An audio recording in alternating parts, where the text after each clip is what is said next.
تو ہمیں اجازت دو. انہوں نے کہا تقریر فرمائیے. کھڑے ہوئے ہیں بات کہنے کے لیے کہ پیچھے سے آپس میں اشارے ہوتے ہیں اور ایک شقیق پیچھے سے آتا ہے. شیر کے سامنے سے آنا ممکن نہیں ہے. نیزہ مارتا ہے, پیٹھ کو توڑ کر سینے کو پار ہو جاتا ہے. اور بے ساختہ ان کی زبان سے نکلتا ہے فزت ورب الکعبہ, رب کعبہ کی قسم میں تو اپنی مراد کو پا گیا, میں کامیاب ہوں. اور اس طرح سے یہ حضرات ہیں, یہ اپنے بچاؤ کی کوشش کرتے ہیں, سمجھ گئے کہ غلط یہ غالب لوگ ہیں, بچاؤ کرنے کی کوشش کی, لیکن وہ پورے قبیلے نے حملہ کر دیا. 70 میں 68 کو شہید کا ڈرا. ایک کو قبیلے کے سردار نے یہ کہہ کر کہ میرے ماں نے ایک غلام آزاد کرنے کی وصیت کی تھی تو چھٹو آزاد کرتا ہوں. یہ بے رحمانہ جس کے لیے نبی صلی اللہ علیہ وسلم نے 1 مہینے تک برابر قنوت کیا ہے. اور انس بن مالک بیان فرماتے ہیں کہ یہ قنوت تھا یہ رکوع کے بعد. یہ قنوت کیا ہے بخاری کے اندر. اور میں آپ کو اپنی تصویر سناؤں کہ اس سے پہلے میرے ذہن میں یہ تھا کہ شہادت اصلی شہادت یہ ہے کہ میدان قتال میں کوئی جائے اور اس کے بعد شہید ہو جائے تو وہ سیدھا جنت میں پہنچ جائے گا, اور سب کے لیے یہ نہیں ہے. اور کہیں تبلیغ وغیرہ میں کوئی جائے تو ایسی بات نہیں ہے. لیکن میں جب کہ جیل میں گیا ہوں ابھی اس کے 3-4 مہینے جب ہوئے 50 دن رہا ہوں اس جرم کے اندر کہ اسلام کا نام لیتے ہو, حکومت پر قابض ہو گئے ہو, اسلام کا نام لیتے ہو, چھاتے چڑھاتے ہو یہاں پر دانتوں دستگیر کے اوپر, یہ تمہارا کیسا اسلام ہے؟ یہ چیزیں اور میری کچھ چیزیں ناپسند ہیں ہم کو. تو اس سلسلے میں بخاری کا جب پھر سے ایک زمانے میں جب پڑھتا تھا اس وقت میں نے کیا ہے, میں نے مجھے موقع ملا, اللہ دعا کرتا رہا پروردگار کی کچھ دن اور دے دے. یہ ایسی چیز تھی جب کی پڑھا ہے تو اس کے بعد امام بخاری کہتے ہیں ولا تحسبن الذين قتلوا في سبيل الله امواتا بل احياء عند ربهم يرزقون, کہ جو اللہ کی راہ میں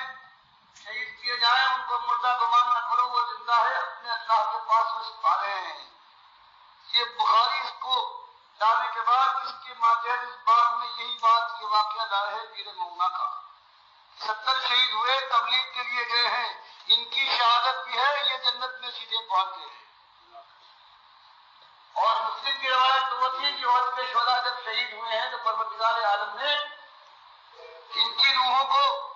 اڑنے والے سب جسموں اور قالبوں میں ڈال کر جنت میں داخل کر دیا. اپنے عرش کے نیچے محلات سونے کے بنائے جن کے اندر ان کو ٹھہرایا, اور پھر انہوں نے شروع کر دیا جنتوں کے جسموں پر جانا اور اڑنا شروع کیا, جو کہ اڑنے جنت کی پہنائیاں بے حساب ہے. اور پھر پروردگار ان کی طرف متوجہ ہوا, آیا ہے ڈھاکہ اطلاع, عرش اوپر ہے, عرش کے نیچے کے محلات ہیں, اس قدر ان سے خصوصیت اور اتفاق کیا ہے اور کہا ہے کہ مانگو اب کیا مانگتے ہو. تو ان 70 شہداء عہد نے نبی صاحب فرماتے ہیں, عبداللہ ابن مسعود کی روایت ہے کہ سب نے کہا مالک اب کوئی خواہش نہیں ہے, سب کچھ مل گیا, سارے وعدے ہو گئے. لیکن مالک کا اس رات بات جاری رہا کہ مانگو, تم کچھ مانگنا چاہیے. تب نبی صاحب فرماتے ہیں ان حضرات نے مشورہ کیا کہ مالک ہماری جان نہ چھوڑے گا, بار بار اصرار ہوتا رہے گا, مانگو مانگو, اور مل کر کیا ایک چیز مانگے. تب انہوں نے مل کر یہ فیصلہ کیا کہ اللہ سے ایک چیز مانگیں گے, اور وہی چیز انہوں نے مانگی کہ پروردگار ہم سب کو واپس کر دے پھر دنیا میں, پھر تیرے نبی کے ساتھ ہم جنت میں, پھر شاہد کیے جائے, پھر وہی تقریب جو حج کے دن میں حاصل ہوئی تھی. مالک اس کی تمنا میں ہر وقت خواہش ہے, دل میں چلتا ہے. نبی صاحب فرماتے ہیں جب اللہ نے دیکھ لیا کہ ان کو اب کوئی خواہش نہیں ہے تو مالک نے اصرار چھوڑ دیا, انہیں واپس جانے کا کوئی سوال نہیں ہے. اللہ نے کہا بھی ہو تو پروردگار کی سنت کے خلاف ہے, باقی معلوم ہو گیا ان کو کوئی اور. تب وہ میرے ذہن میں یہی تھا کہ یہ لوگ ہیں صحیح معنوں میں جو ہے میدان قتال میں جن کا سر کی خاکہ سر سے الگ ہو جائے, ان کے سینے میں گولی اترے اور اس کے بعد خون کو چاٹتی ہوئی نکل جائے, وہ زمین میں خاک خون میں لوٹ جائے, تب وہ شہید ہوئے براہ راست سیدھے ہمیشہ کے لیے, اور وہ جنت سے آئیں گے میدان محشر میں. نبی صاحب فرماتے ہیں کہ ان کے زخموں سے دنیا میں جو اٹھائے تھے ان کے زخموں سے کرم و سیاح خون بہ رہا ہوگا. سبحان اللہ, سبحان اللہ, لو دم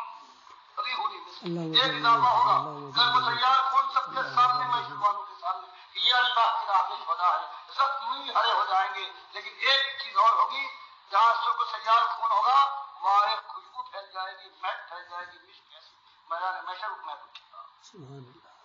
تو میں اس خیال میں تھا یہ وہ لوگ ہیں کہ، لیکن بخاری نے اللہ رب ہزار لاکھ کروڑ رحمتوں کی بارش فرما دے کہ اللہ کے بندے نے میں بہا دیا، یہ دیکھنے کے بعد کہ اسلام میں بھی میں بابا اور کاکا کے خلاف آواز نکال رہا ہوں، اللہ کی کبریائی بات بیان کر رہا ہوں، اور کوئی خنجر سینے میں اتر گیا، کوئی گولی آئی سنسناتی ہوئی نکلی، دماغ کے پاس سے نکلی اس کی ہو رہی، اس کے بعد خاک و خون میں لوٹنے کے بعد اللہ کے یہاں، اللہ کے پاس جہاں اللہ کی شاید پوچھے کہ بتا دوں کیا کہتا ہے، کوئی خواہش ہے، وہ دن بھی شاید ایسا دلیل جو صحابہ کا کوئی مقابلہ کا خیال بھی نہیں کر سکتا، اللہ اس کو نواز دے، پروردگار کی رحمتوں کی انتہا، اللہ سے مجھے بڑی فرمایا۔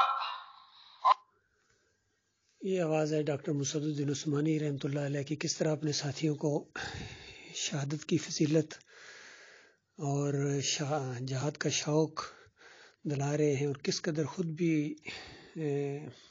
دعا مانگ رہے ہیں اللہ تعالیٰ سے، اور شوق ہے ان کا۔ بہرحال حدیث میں آتا ہے کہ اگر کسی کے دل میں شہادت کا سچا شوق ہو اور اس طریقے سے وہ شہادت نہ ملے تو اگر بستر پر بھی اس کی موت آئے تو اللہ تعالیٰ اس کو شہید کا درجہ دیتا ہے۔ اللہ تعالیٰ ڈاکٹر عثمانی رحمۃ اللہ علیہ کے درجات بلند کرے، مالک ان کو جنت الفردوس میں اعلیٰ مقام عطا فرمائے۔ توحید کی دعوت انہوں نے اٹھائی ہے، صحیح معنوں میں شرک کا رد کیا ہے، اور ایمان خالص کی یہ شمع روشن کر گئے ہیں جس کو انشاءاللہ ہم بجھنے نہ دیں گے۔ اور اللہ تعالیٰ سے دعا ہے کہ جو سچے اور پکے ڈاکٹر عثمانی رحمۃ اللہ علیہ کے ساتھی ہیں، ان کے بھائی ہیں، ان کی حفاظت فرمائے، ان کے ایمان کو اور مضبوط کرے، ان کو بہترین ساتھی عطا فرمائے، مخلص اور باصلاحیت، جو دنیا دار نہ ہوں بلکہ خالص آخرت کے چاہنے والے ہوں، اور ہمیں اس راستے میں اللہ تعالیٰ شہید کر دے۔ دعا ہے اپنے سب بھائیوں کے لیے، لیکن کم از کم مجھے مالک اپنی رحمت کے صدقے، مالک کو ہر اس صفت کا میں واسطہ دیتا ہوں جس کو سن کے مالک کی رحمت جوش میں آ جاتی ہے، اس کو اسم اعظم کا واسطہ، اس کو لا الہ الا اللہ کا واسطہ، کہ مالک مجھے اپنے راستے میں شہید کر دے۔ کہ توحید کی میں دعوت دے رہا ہوں کسی بازار کے اندر، کسی چوک کے اندر، اور کسی مشرک، کسی مسلک پرست، فرقہ پرست، بریلوی، دیوبندی، اہل حدیث، یا کسی پولیس والے کی یا کسی فوجی کی گولی آئے اور میرے سینے سے پار ہو جائے، مالک اتنی بات کہنے کا مہلت دینا، فزت برب الکعبہ، کہ رب کعبہ کی قسم میں کامیاب ہو گیا۔ یہ صحیح معنوں میں کم از کم ٹارگٹ یہی ہونا چاہیے مومنو۔ اللہ تعالیٰ آپ کے ایمان کو سلامت رکھے، اور اس طرح جب جنت کا شوق ہوگا کہ جینے سے زیادہ شہادت کا شوق ہو، اور اسی شوق کے ساتھ جئیں، تو یقین کریں جینے کا بھی مزہ آئے گا، اور مرتے وقت جینے سے زیادہ مزہ آئے گا۔